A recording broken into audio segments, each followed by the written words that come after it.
경제의 신들과 함께하는 고품격 경제 팟캐스트 신과 함께 68번째 시간 2부가 시작됐습니다. 사실 금리가 쉬운 얘기는 아닙니다. 저도 오늘 방송 통해서 여러분께 전해드리고 있습니다만, 그래서 오늘 무슨 박종현 박사가 네. 최근에 책을 또 냈는데, 그 책 얘기는 저희가 마지막 하기로 했습니다. 정말이야? 방송 내용이 정말 좋을 때만 책 제목 공개입니다. 그래?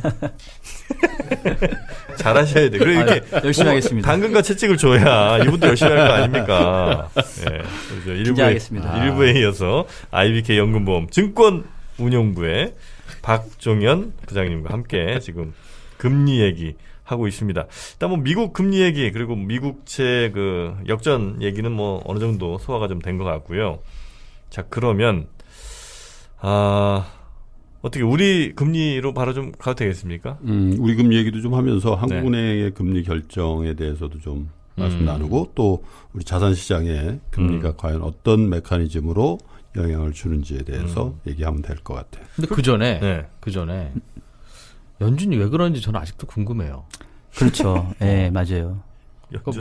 그들이 뭔가 우리는 못 본 뭔가를 본 거 아닐까? 미국은 막 가끔 외계인도 납치하고 그러잖아요. 네네. 고문에서 묻기도 하고. 근데 그 외계인이 뭔가 예를 들면 1년이나 2년 후에 뭔가를 볼 줄 아는 그런 예지력이 있다면, 네. 최근에 뭔가 잡혀서 고문에 못 이겨서 분 게 아닐까. 네. 1년 후에 벌어질 일 이런 거 관련해서. 이게 바로 이제 미래를 고정화된 시각으로 보는 사람들의 한계입니다. 미래는 열려 있어요. 우리가 어떻게 하느냐, 우리가 어떤 의지를 갖느냐에 따라 굉장히 달라지는 그런 게 아니라면 갑자기 왜 그렇게 화들짝 놀란 듯이 그렇게 네. 진짜 이번에 금리 안 올릴 거니까 여러분 걱정 마시라고. 왜 그러지? 부장님 얘기를 좀 들어보죠. 네네. 저는 일단은 두 가지의 음모론이 가능하다고 봅니다. 사실은 정확한 거는 그 사람들밖에 모르죠. 저도 그 사람들 머릿속에 들어가 본 건 아니니까. 근데 첫 번째는 정말로 경제 전망을 좀 미스한 거. 특히나 이제 성장률보다는 물가에 대한 전망을 좀 미스한 게 좀 크지 않았나 싶어요. 이번에 아니면 저번에요? 그러니까 그동안 정책을 바꾼 거, 스탠스를 바꾼 자체가 계속 올릴 때. 그러니까 작년 연말만 하더라도 내년엔 3번 올린다. 긴장해 이랬잖아요. 그렇죠. 전에 미스를 했다는 그러니까 거네. 그 당시에 그렇죠. 그때 이번에 다시 바로 잡은 거고. 맞아요. 네. 그럼 이제 그 기간에 무슨 일이 있었는데라고 여쭤보시면 이제 주가가 빠진 것도 물론 있겠지만 제가 봤을 때 사실은 핵심은 저는 유가가 더 중요하다고 봅니다. 기름값. 그렇죠. 그러니까 연준의 맨데이트는 두 가지예요. 아예 법에 써 있습니다. 연준은 듀얼 맨데이트라고 해가지고 완전 고용과 그다음에 2% 물가 달성을 동시에 추구한다라는 게 그네들의 목표예요. 헌법 같은 거예요? 맞습니다. 네. 연준 중앙은행의 설립 근거입니다. 자, 그런데 작년 하반기까지만 하더라도 국제유가가 한 75불 넘어갔어요. 10월, 11월 기억나세요? 75불이요? 네. 그랬어요? 그 당시에 작년 10월, 11월에 작년. 작년 11월에 75불이었어요? 떨어지기 직전에 유가가 한 10월까지 한 70불, 75불 갔다가 1월 초에 43불이었어요. 그 뒤로 이제 급락을 한 거죠. 그래요? 그런가? 작년 4Q 그러니까 4분기 이후에 유가가 급락을 했습니다. 그러니까 결국 뭐냐면 그 물가에 대한 전망, 물가에 대한 영향 중에 상당 부분을 차지하는 게 미국도 유가거든요. 기름값이 중요해요. 그래서 작년에 그 하반기 처음에 시작할 때 불과 3, 4분기 말만 하더라도 유가가 막 상승하는 모습이었고, 그 당시에 이제 경기 좋아졌고 임금 상승이 올라오고 이러다 보니까 실질적으로 물가 상승률이 연준의 목표치인 2%를 넘어갔었어요. 그래서 연준도 계속해서 금리를 올려야 된다. 여전히 중립 금리보다는 현재 금리 수준이 낮다. 이런 스트레스를 취했었단 말이에요. 유가가 올라가는 게 경기 좋다는 방증이다. 그러니까 수요 측면에서는 경기 좋은 거에 방증이고, 비용 측면에서는 또 유가가 올라온 것이 물가를 올릴 것이기 때문에. 그렇지만. 그렇죠. 그래서 연준은 이 설립 목표 중에 하나인 2% 물가 타겟을 감안해 보면 지금은 금리를 계속 올려야 되는 시기이다라고 이제 작년까지는 판단을 하고 있었던 것 같은데, 작년 4, 4분기 들어서부터 유가가 내리꽂기 시작합니다. 그러네요. 지금 제가 그래프를 보고 있는데. 맞죠? 네, 거의 3분기 80불 가까이 갔다가 3분기 말 어감부터 빠졌네요. 왜 여러분 제 말 안 들으신 거예요? 왜냐면 너무 그게 옛날 일처럼. 그렇죠. 맞아요. 자, 그러면 지금 제가 봤을 때 소장님께서 정말 중요한 얘기 해주셨는데, 너무 옛날 일 같은데 그게 불과 작년 4분기에 벌어진 일이에요. 몇 달 안 됐네. 네, 6개월밖에 안 됐습니다. 그러면 연준 멤버들도 이른바 멘붕이 왔겠죠. 계속 유가가 현재 상승 추세를 유지할 걸로 기본 가정을 삼았고, 그러면 미국의 물가가 목표치인 2%를 너끈히 넘어갈 것 같으니까 금리를 올리려고 한다. 우리는 이제 금리 정상화를 계속 가져가야 되는 게 맞다. 아, 유가가 중요했다. 그렇죠. 그게 작년 12월까지도 스탠스였어요. 근데 이제 유가가 쭉쭉쭉 떨어져서 올해 초에 유가 떨어지기 한 40불까지 떨어졌죠. 43불? 43불. 스탠스가 바뀌었다. 그렇죠. 그러다 보니까 이제 물가에 대한 전망이 다 어그러지기 시작을 한 거죠. 그러니까 결국은 같은 질문에 같은 답인데, 질문 드린 이유가 뭐가 그렇게 바뀌었길래라는 건데요. 유가라고 하는 건 바뀐 것에 대해서 나온 결과물이라는 생각인 거죠. 즉 경기가 뭔가 나빠질 것 같으니까 유가도 떨어지는 거고, 좋을 것 같으니까 올라가는 거지. 유가만 보고 금리 결정할 거면 왜 연준이 해요? 그냥 중학생들 보고 하라고 그러지. 근데 경기에 따라서 유가가 크게 보면 움직이는 건 맞는데 유가는 꼭 그렇지도, 기간별로 꼭 그렇지도 않은 게, 수급이라는 게 이거 실물 자산이기 때문에 그렇죠. 수급이 있고, 네. 또 트럼프가 들어와서는 트럼프의 어떤 정책에 의해서 굉장히 민감하게 움직이죠, 사실. 사실은 오페크 그래서 국가들끼리, 이거 사실은 이게 유가 급락하기 직전에 트럼프가 뭘 했냐면 대이란 제재 8개 단을 해제해 줬다고. 맞습니다. 그게 촉발시킨 거예요. 왜냐하면 유가가 올랐을 때 70불까지 정확하게 얘기하면 4, 4분기가 아니라 3, 4분기 중반쯤까지 올라가는데, 네네. 그때까지는 야, 이란 제재하면 이거 이란 금소하고 이거 수급상 엄청 타이트해지겠네, 이런 기대감 반 우려 반으로 올랐던 건데 해보니까 뭐 그렇게 강력하게 말 뻥뻥 퍼뜨리더니 중국 빼주고 한국 빼주고 다 빼준 거 아니야. 그렇죠. 수출하라는 거 아니야. 그렇죠. 그게 43불까지 뺀 거라고요. 맞아요. 그러니까 그래서 경기 상황하고는 사실은 따로 놀았던 따로 면이 놀 수 있어요. 있어요. 그래서 제가 박사님께 질문 드리려고 했던 부분이, 네. 유가라고 하는 건 경기가 꼭 좋을 때 올라가는 게 아니라 오히려 나쁠 때도 그렇다. 예를 들면 뭐 중동에서 갑자기 무슨 전쟁이 난다고 쳐요. 오를 거 아니겠습니까? 네네. 근데 그럼 유가 오르면 물가도 오르잖아요. 네. 그럴 때 연준은 유가가 올라서 물가가 오를 것 같다는 이유만으로 금리를 그럼 올립니까? 아니면 경기를 보고 판단을 해서 오히려 내릴 수도 있습니까? 종합적 판단. 어우. 빙고. 같이 봐야죠. 아, 경기만 봅니까? 유가만 봅니까? 같이 봐야지. 제가 봤을 때 정프로님, 제가 봤을 땐 천재 아니에요, 천재? 약간 나 놀리시는 것 같은데? 아니에요? 아니, 저 깜짝 놀랐어요. 박사님, 이 책 제목을 꼭 정프로가 얘기하는 건 아닙니다. 아니에요. 알겠습니다. 제가 조금 부연 설명 드릴게요. 네. 그러니까 사실은 이제 뭐 우리 선배님도 다 잘 아시다시피, 이게 사회과학이라는 게 공식이 있는 게 아니잖아요. 그리고 전후관계, 인과관계가 또 명확하지가 않아요. 그러니까 어쩔 때는 경제가 유가에 영향을 미치기도 하지만 또 유가가 경제에 영향을 미치는 상호 연관성이 있습니다. 상호 영향을 같이 준단 말이에요. 그래서 이제 쉽게 말하면 이제 그거죠. 유가가 올라가고 내리고 하는 게 흔히 말하는 수요 측에서 움직이는 힘이 크냐, 아니면 비용 측, 공급 측에서 움직이는 크냐. 예. 그러니까 결국은 이제 수요 측의 요인이냐, 공급 측의 요인이냐를 봐서 경제 정책을 긴축할 거냐, 완화할 거냐. 말 그대로 이제 그때 상황을 보면서 해야 되는데, 작년 4, 4분기의 유가 하락에는 사실은 그 공급 측 요인이 더 크긴 했어요. 그렇죠. 우리 소장님 설명을 해주신 것처럼. 그렇죠. 자, 그런데 어쨌든 공급 측의 요인에 의해서 유가가 떨어졌다 하더라도 75불까지 갔던 유가가 40불 초반이면 거의 반토막 아닙니까? 자, 그렇게 유가가 급락을 해버리면 그게 또 경제에 영향을 줍니다.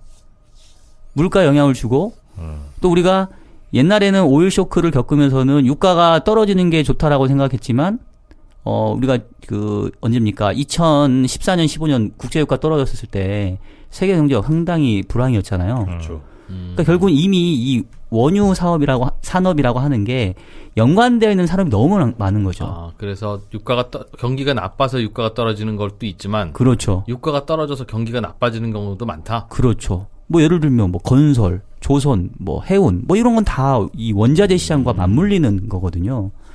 그래서 결국은 촉발은 공급 측 요인에서 시작되었다 하더라도 유가가 거의 반토막 수준 이상으로 떨어져 버리니까 바야흐로 이제 국제 유가의 급락이 경기에 대한 악영향을 주기 시작했고, 또 물가에 대한 궤적을 바꿔버렸고, 연준 입장에서는 기본 가정에 엄청난 변화가 있는 거죠. 그래서 바뀌었다. 그래서 바꾸지 않았을까?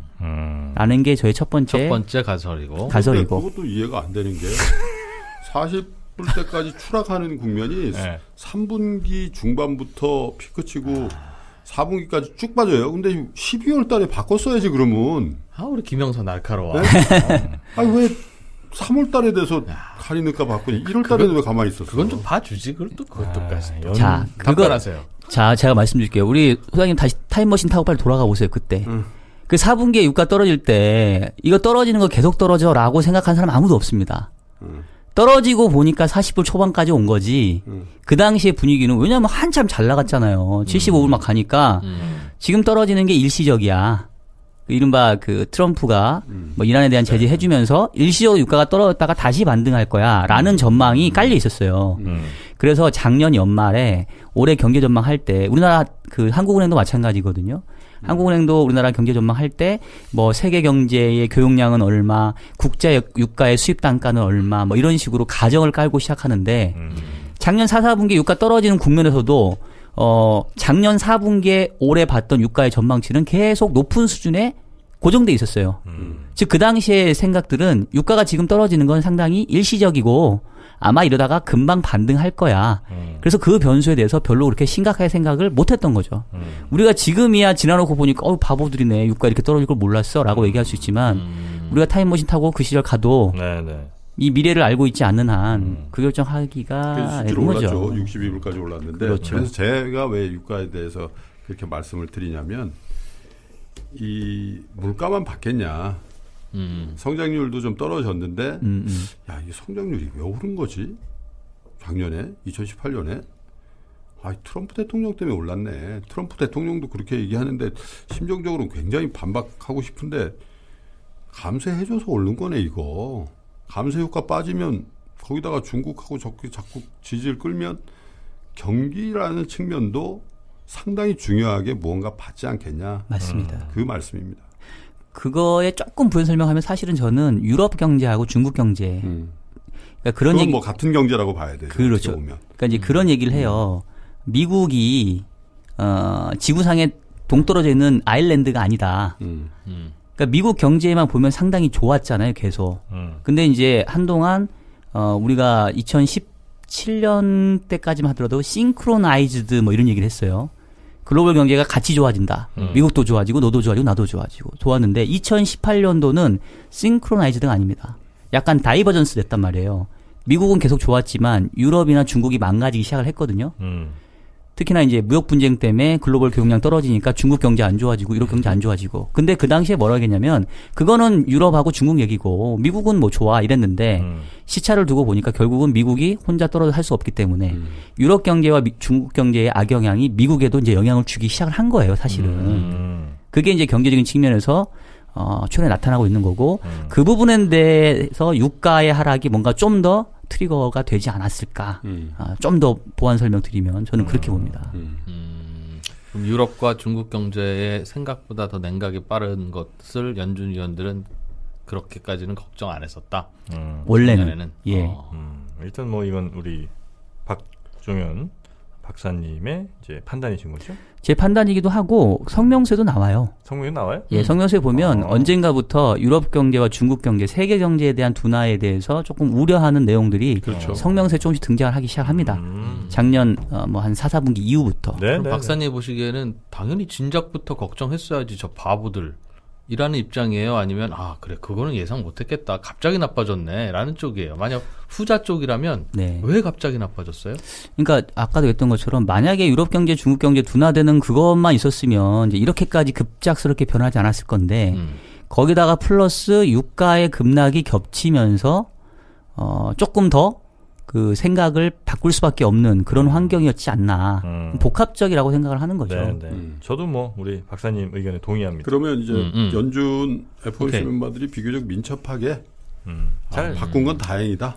뭐 지금이라도 그나마 계속 고집 피우는 것보단 나았다. 아까 그 얘기했잖아요. 만약 금리 한두 번 더 올렸으면 바로 리세션 갔을 것이다라고 얘기를 했기 때문에 그래서 지금 바꾸는 게 용기가 더 필요한 걸지도 몰라. 맞아요. 참 우리 두 번째 그거 얘기해야 되는데. 그래 두 번째. 두 번째 두 번째 아직 안 했구나. 우리 실컷 얘기해도 되는 거죠? 그럼요. 자, 두 번째는 제가 음모론이라고 얘기했던 이유가 이제 트럼프 얘기를 사실 빼놓고 얘기할 수는 없어요.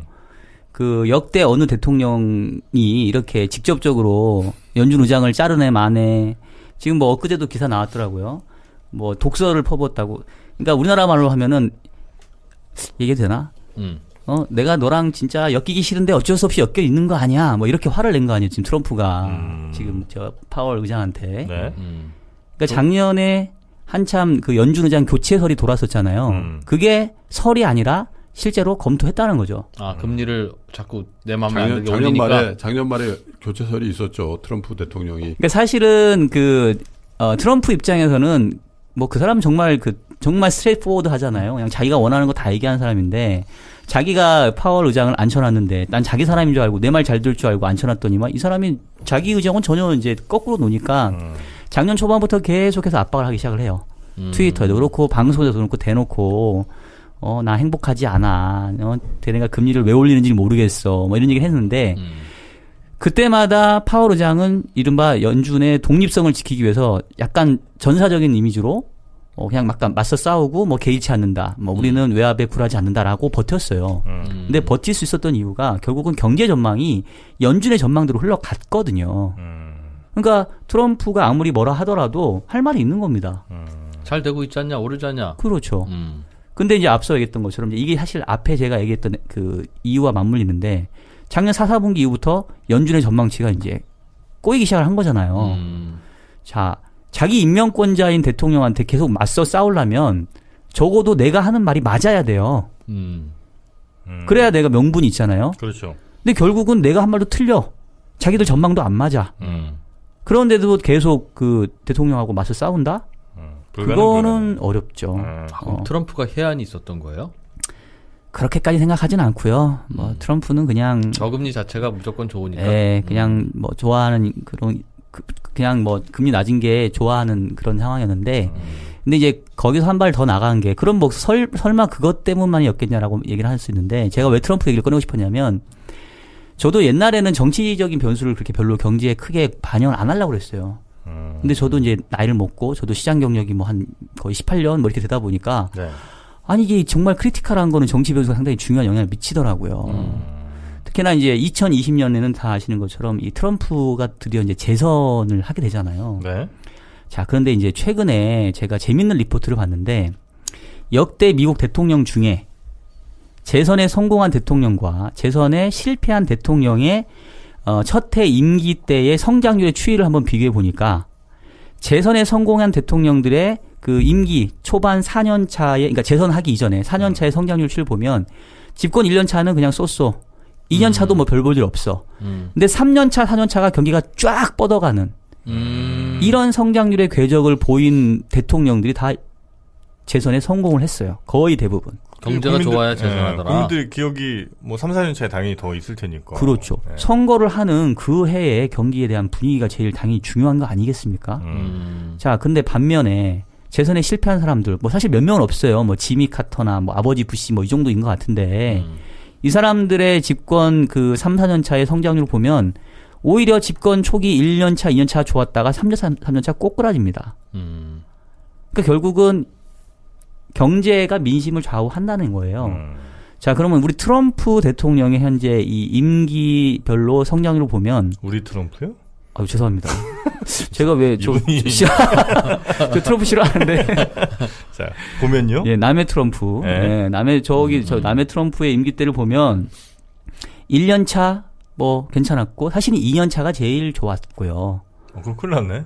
그리고 이제 3년 차가 올해고요. 네. 4년 차가 내년입니다. 네. 근데 지금 2년 차였던 작년에 미국 성장률이 거의 3% 수준이에요. 미국은 잠재 성장률이 한 2% 초중반 정도로 추정이 되기 때문에 3%면 이거 무지하게 잘한 거죠. 과하게 한 거죠. 과하게. 과하게 한 거예요. 상당히 오버페이스 한 거고요. 올해 미국 경제 성장 전망치 한 2% 중반 정도 잡습니다. 제 전망이 아니고 뭐 월드뱅크나 대부분의 글로벌 IB들 전망이 그래요. 내년도 성장 전망 혹시 얼마인지 아십니까? 2%, 1.9? 1.8, 1.7 잡습니다. 근데 요 수치는 또 연준이 전망하는 수치이기도 해요. 자, 그러면 트럼프는 지금 자기는 재선에 무조건 성공해야 돼요. 왜냐하면 트럼프가 그 비리라던가 현재 기소되어 있는 게 많아요. 왜냐하면 또 이제 그 뭐 뮬러 특검이 다행히 별 혐의 없이 끝났지만 러시아 스캔들도 아직은 명확하게 규명을 못했거든요. 아직 기소된 바는 없죠. 대통령. 그렇죠. 기소는 안 됐죠. 예. 네. 근데 조사 중인. 네. 근데 여기서 재선에 실패를 하게 되면 이제 상당히 그런 기소에 몰릴 가능성이 커지기 때문에 뭐 그것도 그렇고 기본적으로 미국의 대통령들이 역대 재선을 하는 게 어떻게 보면 일반적인데 몇 명 안 되는 몇몇 혐의가 뭐라 그러죠? 그 공소시효?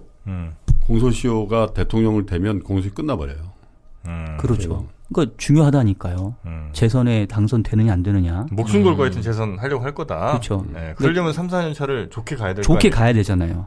그렇죠. 더 좋게 가려면 완전 무리해야 되는 거 아니에요? 근데 이제 문제는 작년에 이른바 감세하는 재정정책 이미 한번 써먹었단 말이에요. 네. 올해도 하긴 할 건데 지금 트럼프 정책의 어떤 그 뭐 플랜을 보면 1년차, 2년차는 감세로 밀어붙이고 3년차, 4년차는 인프라 투자를 통해서 미국 경기의 성장률을 끌어올린다라는 그런 계획이 있었어요. SOC. 예, SOC. 그래서 보면 2019년인 올해에 이 그 SOC 투자에 뭐 거의 80%인가 70%가 몰려 있어요, 올해. 그래서 이제 트럼프는 이제 그렇게 하면서 그러면서 또 이제 당연히 금리도 낮게 가야죠. 그러니까 연준의 협조가 어느 때보다도 절실한 이 마당에 자꾸 이렇게 파월 의장이 딴지를 거니까 너무너무 얄미웠을 거고 계속해서 이제 경고를 줬음에도 불구하고 말을 안 들었는데 마침 이제 경기까지 이제 꺾어지니까 거봐라. 연준 니네가 작년에 금리 그렇게 올려가지고 니 때문에 그런 거 아니냐. 그렇죠. 금리 안 올렸으면 미국 경기 훨씬 좋았을 거고 최근에 주가가 다시 오르긴 했지만 빠질 일도 없었을 거고 모든 거를 다 이제 연준에게 덤탱이 씌우기 시작을 하는 거죠. 그래서 그러한 부담들까지 감안해보면 연준도 자기 전망도 좀 틀렸고 솔직히 좀 모양 빠졌고 이런 데다가 지금 현재 임명권자 대통령의 눈밖에 나서 좋을 거 없고 트럼프도 일부러 저렇게 중인 환시리에 공개적으로 연준을 비판하는 근데 이런 시각도 있어요. 그렇게 해석하는 시각도 있고 트럼프가 그냥 가만히 있었으면 연준에서 그렇게 4번까지는 안 했을 것이다. 제롬 파월이 금리 원래 그 사람은 비둘기파였단 말이에요. 네? 말 잘 듣는 사람이었다고. 근데 계속 처음부터 내 말 안 들으면 너 죽인다고 하니 자기 되자마자 신병인데 자기도 가오가 있지 조직에 네? 올려야지.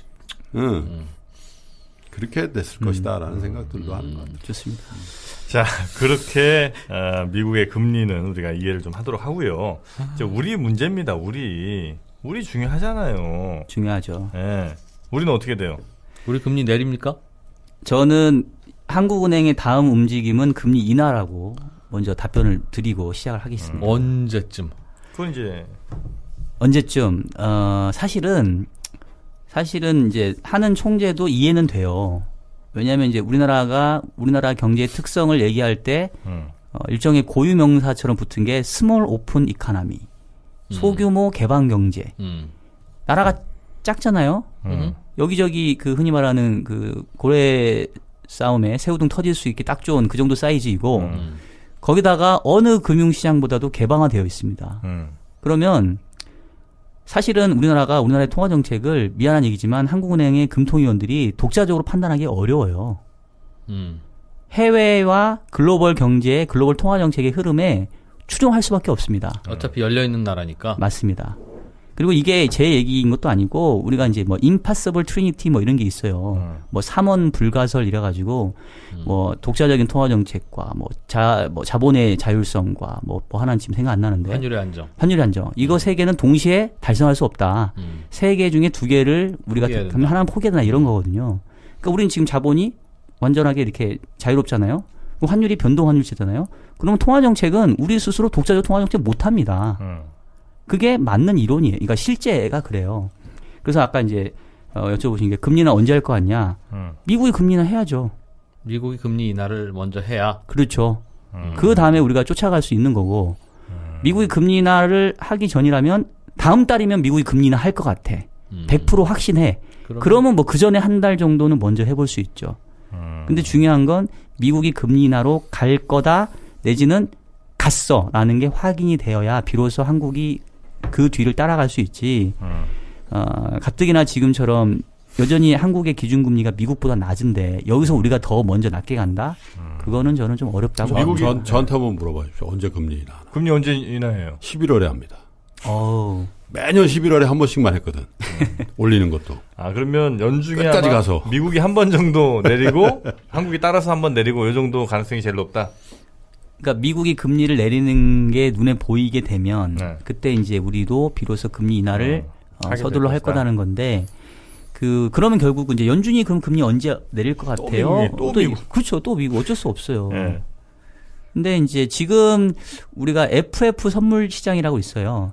연방 기금 금리를 거래하는 그 선물 시장이 있는데 내기 경기장이죠. 그러니까 금리가 어떻게 될 건지 미리. 맞습니다. 선물 시장에서 어떻게 내기가 이루어지고 있냐 하면 올해 연말까지 미국 연준이 한 번 이상의 금리를 내릴 거야라고 배팅하는 사람들이 60%예요, 60%. 나머지 40%가 아니야, 올해는 안 내릴 거야. 뭐 내년에 내리겠지 이러고 있어요. 그러니까 이미 지금 아주 정확하게 비유해 주셨는데 내기판에서는 올해 내에 미국이 금리를 내릴 거라는 거에 대한 배팅이 이제 더 커졌다라는 얘기인 거고. 6대4. 그렇게 해서 만약에 연내 이루어지면 우리 소장님 얘기한 것처럼 한국은행 11월에 금리나 할 수도 있습니다. 네. 유력한 건 이제 9월, 11월 아니겠냐. 미국이 9월에 내리고 한국은행은 11월에 내리고 그걸 방패막이 삼아서 매년 하듯이 11월이 마지막 금통이거든. 네. 네. 자, 그러면 금리 내려요. 0.25% 내리겠죠, 그죠? 그렇죠. 네, 0.25%를 내리면 우리 경제에 어떤 영향을 줍니까? 부동산, 주식 두 가지만 딱 가시죠. 일단은 금리를 내린다라는 것 자체는 사실은 아까 이제 자산시장에 영향을 물어보셨는데 양날의 검이라고 해야 돼요. 그러니까 딱 단정할 수 없는 게 결국은 아까 얘기했던 사회과학은 답이 없어가지고 어느 쪽의 힘이 더 크냐를 봐야 되는데 금리를 내린다라는 거는 결국 경기가 그만큼 안 좋다라는 신호입니다. 그러니까 향후에 돈 벌기가 어려워진다는 얘기예요. 그렇죠. 우울한 스토리지. 그렇죠. 우울한 스토리죠. 그러니까 이제 뭐 주식이나 부동산이나 투자를 해가지고 뭔가 돈을 벌기가 상당히 어려운 환경으로 간다라는 게 기본 가정이고. 근데 금리를 낮춰준다는 얘기는 일종의 조달 코스트를 낮춰주는 거거든요. 그러니까 예를 들면 내가 3% 조달해가지고 4% 5% 수익 낼 거에 대해서 내가 자신을 하기가 힘들어. 그러면 웬만하면 잘 안 하려고 해요. 근데 야 그러면 조달금리 1% 낮춰줄게. 그러면 그래 내가 1%에 조달해가지고는 4% 5% 이거는 내가 한번 해볼 수 있을 것 같아. 요런 어떤 그 뭐랄까요 공격적인 성향 이런 것들 좀 자극할 수 있죠. 그래서 그러려면 금리가 이 어려워지는 경제 여건을 내가 무릅쓰고 뭔가 투기화된 내지는 공격적인 뭔가를 할 수 있을 정도로 금리를 낮춰줘야 그게 가능해져요. 확실하게. 그렇죠. 그래야 약발이 먹힌다는 거죠. 그렇죠.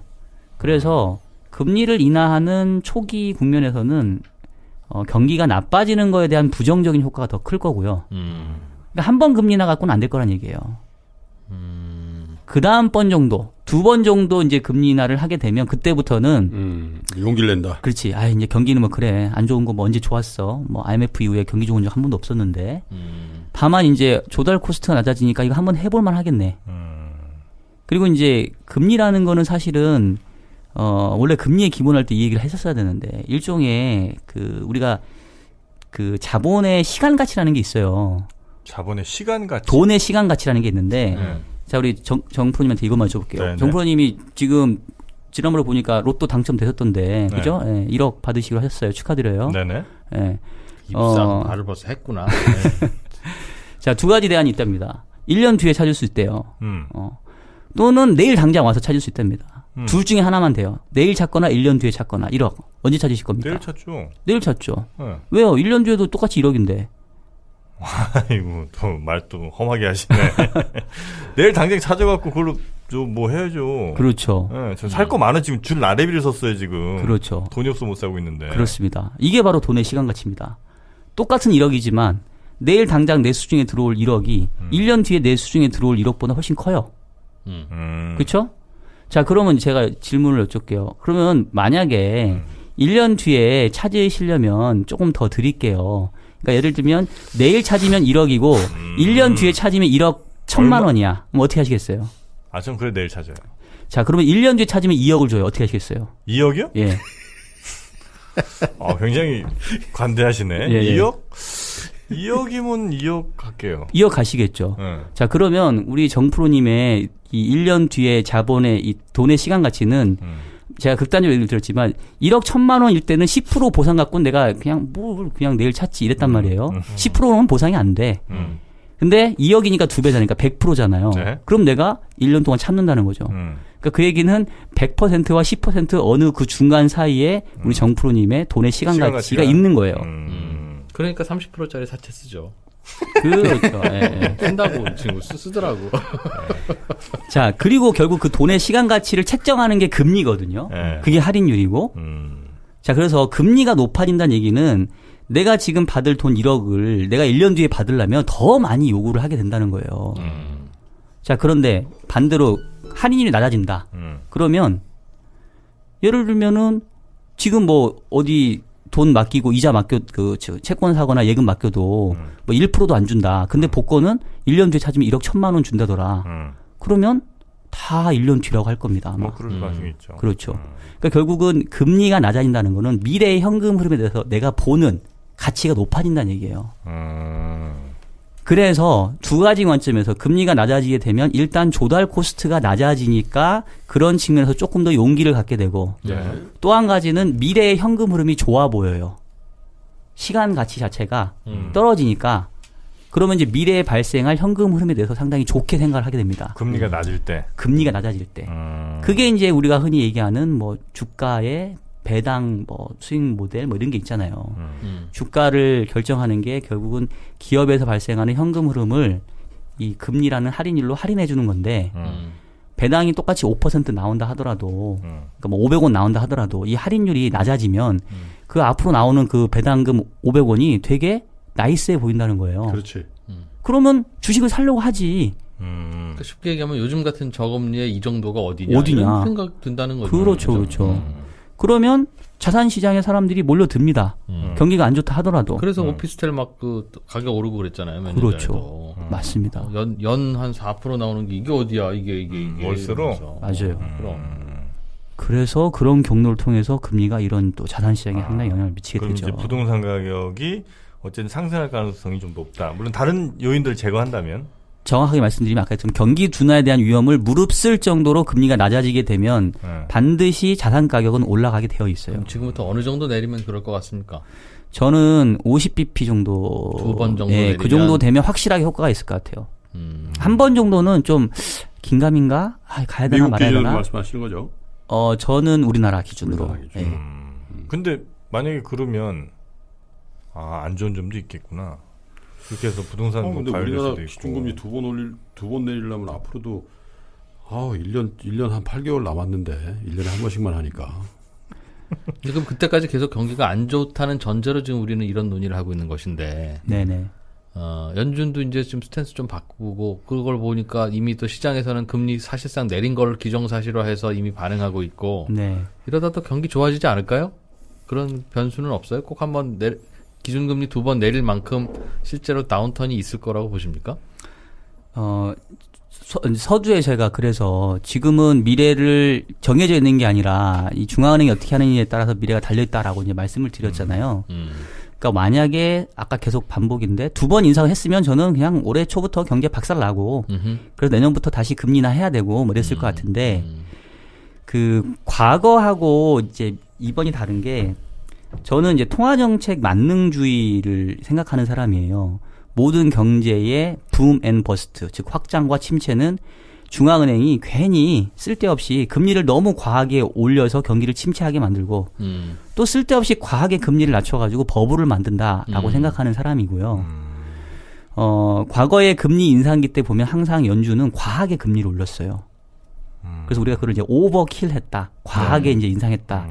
그래서 결국은 뭐 97년도에 아시아 외환위기, 2008년도 뭐 미국 금융위기가 다 결국 금리가 과하게 올라온 결과물인데, 자, 요번 사이클에서는 지금 중립금리에 대해서 좀 논쟁이 있긴 하지만 연준이 자기들 생각하기로는 중립금리가 한 3.0 정도 수준으로 계속 얘기들을 하고 있어요. 중립금리라고 하면 그게 무슨 뜻입니까? 중립금리라는 거는 말 그대로 경제에 부담을 주지도 않고 그렇다고 해서 도움도 주지 않고 적정금리? 딱 그렇죠. 좋은 금리? 네, 그냥 딱 맞는 금리.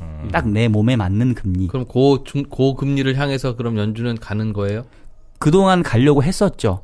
그리고 그 수준을 연준은 한 3%라고 생각을 했었죠. 그리고 과거에 보면 그 중립금리라고 했던 수준보다 훨씬 더 오버페이스 한 적이 많아요. 그리고 이번에도 그 롱텀 레이트, 즉 장기 균형금리는 3%라고 얘기했지만 이 사람들의 점도표 과거를 보면 2020년, 2021년은 3.25, 3.55까지 전망을 해놨어요. 그러니까 무슨 얘기냐면 연준 스스로가 중립금리는 3%인데 우리는 이번 사이클에서 한 3.5%까지도 금리를 올릴 수 있어. 그렇게 한번 해보려고 해. 이게 원래 계획이었단 말이에요. 원래. 왜 딱 좋은 금리까지만 가고 말지 왜? 왜냐하면 이제 통화 정책의 영향이 후행을 하기 때문에 딱 좋은 정도 수준까지만 가면은 별로 영향이 없어요. 이게 항상 뭔가 사람들이 이렇게 정신 차리려면 아 뜨거 막 큰일 났네 이렇게 가야지. 그냥 뭐 대충 해가지고 말 안 듣잖아요. 그러니까 이제 말 듣게 하려면 과해져야 된다는 건데. 근데 과거에 보면은 항상 그런 계획대로 오버페이스를 했거든요. 의도적이든 아니든. 의도적이든 아니든. 근데 이번에는 3% 중립 수준에도 못 간 2.5에서 그냥 말아버렸잖아, 지금. 꼬리도 말아버렸지. 말아버렸잖아요. 그럼 이제 왜 그러냐면 제가 봤을 때 연준도 학습 효과 때문에 야, 우리가 옛날에 항상 과하게 금리를 올려서 경기를 망가뜨렸었지. 이번에는 그러지 말자. 이번에는 적당히 올리고 지금 정도 수준만 돼도 경제가 지금 부담을 느끼는 거 보니까 사실은 중립금리가 3%가 아닐지도 몰라. 어쩌면 더 낮을지도 모르고 그건 잘 모르겠지만 뭐야 많은 게 뭐야 그거 다 모르면 그 사람들을 자꾸 이렇게 떠한대요. 우리 뭐 말도 안 들어가는데 거기. 죄송합니다. 일단 제가 대신 사과드릴게요. 네, 누구 대신 사과드릴게요. 그것이 많이 듣던 거다. 그래요. 뭐 제가 다음에 만날 기회가 있으면 꼭 뭐 전해주세요. 한번 하겠습니다. 아, 예. 제가 뭐 오늘 엄청 혼나네요, 제가. 네. 예. 그래서 이제 그래서 네. 마무리하면 네. 그래서 결국 금리를 과하게 많이 안 올렸기 때문에 원래는 경기가 금방 침체가 오고 막 꼬꾸라져야 되는데 이제 이걸 적당히 해놨으니까 경기 침체가 오는 시기도 조금 늦춰질 거고 경기가 침체되는 기울기도 저는 조금 밋밋한 수준에서 뭔가 이게 좀 디펜스 되지 않겠냐. 그렇게 했는데 금리를 이렇게 이제 안 올려줄게. 내가 잘못했어. 그랬는데 경기가 더 떨어지면 어떻게 해요? 그럼 이제 더 내려야죠. 금리나 빨리 하겠지? 그렇죠. 해야죠. 근데 약발이 안 먹지는 않을까요? 즉 처음 예전에 그 제로금리까지 간 건 뭐 네. 전대미문에 그렇게 내렸으니까 야 지금 이 정도면 정말 기회지 어찌 보면 이 정도 네. 저금리에는 움직여줘야지 네. 라고 했다가 다시 반등하는 데다가 다시 꼬라박잖아요. 네, 그거를 맞습니다. 그럼 큰 시각에서 보면 야 이게 금리 인하라고 하는 것도 경기를 못 살리는 거네. 예. 그런데 또 똑같은 약을 써? 야 이건 안 되겠다 탈출. 뭐 언제 물릴지 몰라. 이렇게 반응하게 될지는 않을까요? 상당히 그 정확한 지적이시고요. 그러니까 이른바 통화 정책의 이제 무용론인 거죠. 그리고 흔히 말하는 이제 내성이 생겼다. 우리가 이제 아플 때 항생제를 먹는데 이거 이제 계속 먹다 보면 내성이 생겨갖고 잘 안 듣잖아요. 그러니까 통화 정책의 어떤 영향력과 효과가 갈수록 떨어지고 있는 게 맞아요. 그러니까 이제 금리 수준도 저점이 계속 내려가고 급기야 뭐 마이너스까지 가고 마이너스도 안 되니까 뭐 양적 완화라고 하는 뭐 과거에 쓰지 않았던 비전통적인 방식도 쓰고 그러니까 결국은 효과를 내려면 옛날보다는 더 큰 약을 써야 그래 항상 놀라게 해야 뭔가 효과가 있지. 그렇죠. 그나마 이제 효과가 생기니까 분명히 정책의 약발은 떨어져 있습니다. 하지만 그럼에도 불구하고 아직 정책의 효과는 있는 건 맞다. 그게 아예 사라진 건 아니다. 이렇게 볼 수 있어요. 것이다. 네. 예. 그럼 일단 금리를 우리가 한 2번 정도 내린다는 가정하에 자산 가격의 상승은 뭐 거의 예고된 일이고, 근데 올해 한 번 정도 내릴 거라고 생각하시고, 그럼 내년 정도에 한 번 더 내린다? 뭐 정확하게 시기를 우리 소장님은 올해 연말 하셨는데 사실 저는 내년도 초 정도를 보고 있고요. 예견이라기보다 풍자한 거예요. 한국은행이 매년 11월에 한 번 찔끔찔끔 하니까 네네. 작년에 11월에도 저는 금리 굳이 안 올려도 된다라는 입장을 여러 번 얘기했는데 계속 11월에 하시더라고요. 그러니까 밀려 1년에 뭔가 일 안 하기는 뭐 하고 하니까 11월에 맨날 하는 것 같아서 벌써 한 3년째 11월에 뭐 한 번씩 했을 거예요. 네. 그 풍자에서 아는 얘기. 제가 뭘 알겠습니까? 잘 아시시면. 다른 게 없어요. 박종현 박사님이 네. 사실 책을 쓰셨잖아요. 금리는 경제의 미래를 알고 있다라는 아주 그 오묘한 제목의 책을 쓰셨는데 지금 대한민국의 금리를 보시면서 우리 경제의 미래를 좀 점을 쳐주시는 걸로 어떻게 좀 네. 마무리 좀 해볼까요? 그러면 어떻게 한번 좀 뭐 한번 그 작도 한번 타 볼까요? 한번. 예. 쌀 있나요? 쌀 좀 한번 해볼까요? 아유 나왔습니다. 네. 아, 나왔네요. 신성한 녹음실에서 죄송합니다. 아니, 청취자분들께 조금 이렇게 사과의 말씀 드려야 될 것 같은 게 네. 제가 좀 이렇게 오늘 흥분했어요. 업돼가지고 이 신과 함께 방송에 나오는 거는 가문의 영광 아니겠습니까? 그래서 제가 지금까지 좀 삐졌었죠. 이 사람들이 왜 안 부르지? 예, 그건 있었어요. 예. 애널리스트 안 한다고 안 불러주시나 했는데 하여튼 영광이라서 제가 오늘 좀 발언도 좀 세게 하고 그런 것 같은데 전망하는 부분이니까 조금 이제 네. 진중하게 하겠습니다. 네네네. 이제 아까 얘기했던 것처럼 이제 금리라는 게 결국은 미래 경제에 대한 부분들이 반영이 되기 때문에 금리의 모습 또 각 금리 간의 스프레드를 보면 향후의 경제가 어떻게 흘러가겠다라는 거를 대충 감은 잡을 수 있어요. 근데 그게 정해져 있는 게 아니라 그러한 그 전망을 또 정책 입안자들이 빨리 캐치를 해서 그렇지 않게 만들면 또 바뀔 수가 있습니다. 그러니까 제가 지금 말씀드리는 거는 무조건 이렇게 갑니다라는 게 아니라 그렇죠. 아무 정책적인 대응을 안 한다면 그렇게 갈 수밖에 없는 환경입니다. 지금 그 얘기예요. 네네네. 지금 현재 우리나라 금리 수준을 보면요. 일단은 국고채 3년 금리가 기준금리 1.75인데 국고채 3년 금리는 한 1.7 정도밖에 안 돼요. 우리나라에서도 지금 장단기 금리가 역전되어 있는 겁니다. 아 그래요? 네, 우리나라도 그래요. 지금 사람들이 미국만 봐서 그렇지 우리도 지금 역전됐어요. 이미 지난번에 미국 금리 역전됐기 때문에. 10년이 얼마라고? 아 3년. 그러니까 3년이 1.7. 1.70 정도 되고. 아 그러면 더 낮네. 그렇죠. 기준금리 1.75니까. 네네. 자, 그 얘기는 뭐냐면 우리나라에서도 장단기 금리 차 역전됐다. 이 얘기는 똑같아요. 아까 미국 경제하고 우리도 경제 안 좋아지겠네. 한국은행이 이제 금리 내릴 수밖에 없겠네. 그걸 이제 미리 지금 반영하고 있는 거고. 네. 또 하나 더 놀라운 사실이 있습니다. 우리나라에서 최장 만기 국고채가 50년 만기예요. 우리 여기 프로님들 50년 국채에 금리가 어느 정도 수준일 것 같으세요? 50년이요? 예. 앞으로 매년 그 금리 준다는 거죠, 그럼? 그렇습니다. 50년 후엔 내가 죽을 것 같은데. 한 2% 초중반? 3.5%. 한 2%? 네? 자, 예, 뭐 2%? 몇 프로요? 한번 찍어보시죠. 이건 왜냐면 2%. 이거는 그러니까 1.7이 3년물이니까 그렇습니다. 높아야 될 거 아니야. 당연히 높죠. 근데 미국의 10년물이 빨리 하세요. 50년물이에요. 50년물. 50년물이 어떻게 될 것이냐. 자.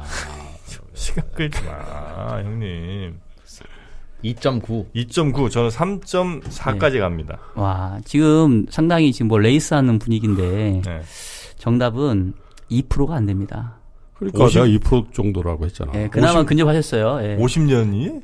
예, 우리 아이고, 김프로님. 눈치가 없어. 계속 장단기 금리차 우리도 역전돼 있습니다라고 했는데 3% 얘기한 사람은 도대체 3%의 자격이 없지. 아니, 그래도 50. 손님이 그러니까 일부러 그렇게 우리를 올려 쳐준 건데 저걸 그 현명한 대답을 눈치 없이 하세요, 맞추냐 그걸. 방송을 무슨 재미로 합니까? 이 사람이. 몰라. 2%. 자, 그러면 네. 50년짜리 만기 물론 국채니까 위험이 없다고는 치지만 그리고 뭐 수급적으로 조금 뭐 왜곡 요인도 있어요. 뭐 보험사나 뭐 연기금 이런 장기 투자 기관들이 장기 국채에 대한 필요성이 높기 때문에 그런 것도 있는데 어쨌든 50년 동안 돈을 맡기는데 금리를 2%밖에 안 준다는 얘기는 뭐냐면 제가 아까 자본의 한계 생산성 얘기했잖아요. 경제 주체들이 내가 뭔가 사업을 해가지고 2% 이상의 수익을 낼 자신이 없다는 얘기예요. 와. 아무렇다 진짜. 근데 그게 사실은 생각해 보면은 또 쉽지 않은 일인 게 50년 동안 정프로님 제가 제 돈 뭐 얼마 안 되지만 한 10억이면 되죠. 예. 제가 10억 드릴 테니까 매년 50년 동안 한 번도 거르지 않고 꼬박꼬박 2%를 꼬박꼬박 저한테 주실 수 있으시겠어요? 일단 줘보세요 그러면. 아 그럴까요? 아 쉽진 않다는 거죠 그게. 이렇게 시작하시는구나. 자, 이거를 나도 바로 바뀌었는데. 나도 그래. 미국채 10년짜리 사면 되잖아. 미국채 50년짜리 사요. 50년 아니, 50년 그러니까. 동안. 저는 주식으로 가죠. 일단 받아놔, 일단 받아. 자, 일단 못 드리진 않은. 근데 하여튼 이게 어느 누구도 50년 동안 2%라고 하는 수익을 매년 한 번도 어기지 않고 줄 자신이 사실은 이게 쉽지는 않다는 거예요. 그 얘기는 뭐냐면 이른바 우리나라의 잠재 성장률 또 자본의 한계 생산성이 이미 낮아져 있다는 얘기고. 그렇지. 그 얘기는 뭐예요? 저성장, 저물가, 저금리 기조가 어떻게 보면은 우리나라의 이 국민들의 인식 속에 이미 자리 잡고 있는 겁니다. 자, 이게 제가 봤을 때는 어떤 우리가 정책적인 노력을 기울이지 않으면 이 흐름대로 갈 수밖에 없다. 지금 금리가 예고하는 한국 경제의 미래는 50년 동안의 2% 금리를 주는 거에도 상당히 내가 고민할 수밖에 없을 정도로 암울하다는 얘기예요. 쉽게 말하면. 그렇지 않으면 누군가가 내가 50년에 3% 줄게 나도 그 돈 놔줘 할 텐데. 그렇죠. 그렇게 나서는 사람이 없다. 나서는 기관 혹은 나서는 기관이겠지 뭐. 그렇죠. 그러니까 근데 이게 왜 그러냐면 작년에는 작년 초반에 금리 한참 높을 때 50년짜리 금리 한 3%에 임박했었습니다. 그러니까 그때는 경제의 어떤 심리 자체가 그래 50년 동안 3% 뭐 지금은 낼 수 있겠어라고 자신했다가 지금은 야 50년 동안 2%씩 매년 내는 것도 이제 쉽지 않아 보여. 1년 사이에도 그렇게 차이가 났어요? 그렇죠. 그러니까 상당히 단기간에 지금 우리 경제 주체들의 향후 경기에 대한 전망이 매우 빠르게 어두워졌어요. 그래요? 그리고 경제는 곧 심리 아니겠습니까? 1년 사이에 무슨 일이 있었길래 그랬지? 우리 신과 함께 팟캐스트 시작한 것밖에 없는데. 이게 문제네. 여기 신관계가 문제네. 우리가 좀 암울한 얘기도 좀 하긴 했어. 야, 그래서 이렇게 영향을 주나 우리가. 암울하게 본다. 일단 뭐 금리는 경제의 미래를 알고 있다라고 하니까. 근데 제가 꼭 한 가지 드리고 싶은 게 우리나라 50년 만기 채권이 2%라고 해서 그 절대 오해하시면 안 되는 게 50년 동안 우리 성장은 평균 2%거나 아니면 매년 2%를 넘지 못할 거라고 단정하면 안 돼요. 그거는 지금 금리 때에서 바라보는 뭐 우리의 50년이고 자 2년 전에 3% 넘어갔다라고 하듯이 또 2년 있다가 3% 넘어갈 수도 있는 거예요. 그러니까 그 부분을 저는 항상 좀 경계하는 게 채권 금리를 장기 채권 금리를 우리의 성장률하고 딱 그냥 같은 맥락에서 이렇게 물론 맥락은 맞아요. 그렇지만 우리 경제가 2%로 끝나는 50년 동안 끝난다는 그 단절을 얘기하는 게 아니라니까. 그 안에는 굉장히 많은 변동성을 가지면서 올라갈 수도 있고 내려갈 수도 있고 그건 하기 나름인 거죠. 지금 맞습니다. 현재 보는 50년 뒤가 그렇다는 얘기입니다. 네. 아주 보완 설명을 잘 해주셨는데 그러니까 아까 제가 말씀드린 게 그거잖아요. 그러니까 그렇게 간다는 게 아니라 지금 우리가 아무런 노력을 하지 않으면 그렇게 갈 위험이 매우 커져 있다. 이제 이건데. 현 상황이 그렇다. 근데 이제 한 가지 덧붙이자면 근데 추세가 계속 아래쪽이긴 해요. 그러니까 장기 금리의 추세가 지금 1년 전에는 한 2% 후반이었다고 말씀드렸는데 그전 저는 좀 더 높았거든요. 그러니까 이제 당장 우리나라가 7, 80년대 고성장 막 보였었을 때 그 당시 금리도 7, 8% 막 8, 9% 했단 말이에요. 근데 지금은 이제 금리가 1%대, 2%대, 1%대에서 뭐 2% 초반 이러잖아요. 결국은 7, 80년대 우리 5, 6% 고성장했던 게 딱 성장률 2%대 온 거예요. 그러니까 그 추세적인 흐름은 그 레벨이 2%가 딱 점은 아니겠지만 과거로 봤었을 때는 성장률이 계속 낮아지는 저성장의 트랩으로 빠지고 있는 것만은 부정할 수 없는 현실이다. 이 얘기도 좀 덧붙이고 싶습니다. 또 뭔가 큰 동력이 한번 올 수도 있습니다. 통일이라는. 그렇죠. 요즘 또 그거 말고는 사실 우리가 좀 기대할 바가 통일도 좀 어려워 보이는데 뭐 경영 어쨌든 알겠습니다. 사실 개인들이 사실 뭐 금리를 보는 이유는 이게 이제 금리가 뭐 경제의 미래를 담고 있어서 보기도 하지만 실제로 개인들이 금리에 민감한 건 대출이잖아요. 대출. 네. 특히 우리나라는 주택담보대출 고정금리로 받을까 변동금리로 받을까 항상 고민하다가 이거 금리 많이 올라가면 어떡하지? 고정금리로 바꿀까? 해서 바꿔놓으면 또 내려가 금리가. 맞아요. 그래서 정부가 하여튼 고정금리로 바꾸라고 할 때 말 들으면 늘 손해를 봤는데 그렇죠. 지금 이런 분위기에서도 그러면 앞으로 금리가 더 내려갈 가능성이 높다는 뜻이네요. 2번 정도라면 한 0.5%포인트 정도는. 그렇죠. 이제 뭐 기간이 어떻게 될지 모르겠는데 하여튼 전망 향후의 흐름은 그렇다는 거고요. 또 제가 많이 듣는 질문이 대출 받을 때 변동금리로 받아, 고정금리로 받아, 뭐 이렇게 제일 많이 물어보세요. 프로그램 끝날 때 또 그 질문하죠? 그렇죠. 예. 끝나기 직전에 마무리는 그거야. 그럼 이제 저는 뭐라고 말씀드리냐면 우리 대부분 주택담보대출 금리 장기로 받잖아요. 그렇죠. 뭐 10년, 20년 막 이렇단 말이에요. 근데 그 중에 만약에 한 번만 내가 지금 결정하면 그게 만기까지 계속 간다. 변동이면 끝까지 변동, 고정이면 끝까지 고정이라고 한다면 그러면 변동금리로 받으십시오. 네. 왜냐하면 앞으로 금리는 지금보다 10년 뒤를 내다보면 더 떨어질 거니까 당장은 뭐 변동금리가 좀 높을지 몰라도 시간 지나면 결과적으로 평균으로는 변동금리가 낮을 겁니다. 이렇게 말씀을 드리고요. 근데 간혹 가다가 중간에 이렇게 한번 갈아탈 수 있는 게 있나 보더라고요. 고정금리로 가다가 예. 5년 후에는 갈아타는. 한번 자기가 원할 때. 네. 예. 그런다고 한다면은 짧게 고정으로 갔다가 네. 한 1년 정도 뒤에 변동으로 갈아타기를 제가 추천을 드려요.